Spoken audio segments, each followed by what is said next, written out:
صحابی فرماتے ہیں ہم نبی کریم صلی اللہ علیہ وآلہ وسلم کے ساتھ آپ کے مجلس میں تھے، وہاں سے ایک جنازہ گزرا، نبی کریم صلی اللہ علیہ وآلہ وسلم نے ارشاد فرمایا مستریح او مستراح منہ، یعنی یا تو یہ راحت پا گیا یا اس سے راحت مل گئی۔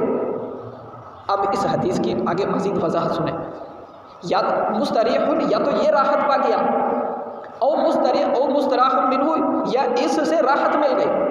صحابی کہتے ہیں ہم نے عرض کی یا رسول اللہ یہ راحت پا گیا یہ تو ہمیں سمجھ آتا ہے، یہ تو ہمیں سمجھ آتا ہے، لیکن اس سے راحت مل گئی یہ کیسے، یہ ہمیں سمجھ نہیں آیا، سمجھائیے۔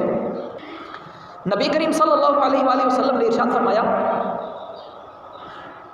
جب مومن بندہ فوت ہوتا ہے تو وہ دنیا کی مصیبتوں سے، آفات سے، پریشانیوں سے نجات پا جاتا ہے۔ مومن بندہ جب فوت ہوتا ہے تو وہ دنیا کی مصیبتوں سے کیا ہوتا ہے، نجات پا جاتا ہے۔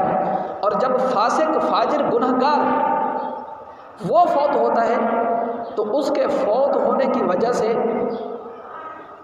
جو درختوں، جانوروں، ان کے گناہوں کا جو اثر اس پر ہوتا ہے، درختوں پر، جانوروں پر، وہ اس سے راحت میں آ جاتے ہیں۔ کیا وہ اس سے راحت میں آ جاتے ہیں۔ فاسق، فاجر بندہ فوت ہو تو اس کے فوت ہونے پر کیا ہوتا ہے، درخت، جانور اس سے راحت پاتے ہیں۔ یہ حدیث کے الفاظ ہیں، یہ کیا ہے، حدیث کے الفاظ ہیں۔ اندازہ لگائیں کہ ایک انسان کے گناہ، ان کی نحوست اور ان کا اثر کہاں تک ہوتا ہے، درختوں تک پر اس کا اثر ہوتا ہے، جانوروں تک اس پر اثر ہوتا ہے۔ اور جب ایسا گناہ گار بندہ فوت ہو جائے تو شہر کے شہر وہ سکون میں آ جاتے ہیں، جانور سکون میں آ جاتے ہیں، درخت سکون میں آ جاتے ہیں۔ یہ حدیث کے الفاظ ذکر کیے گئے، یہ گناہ گار کی مثال ہے۔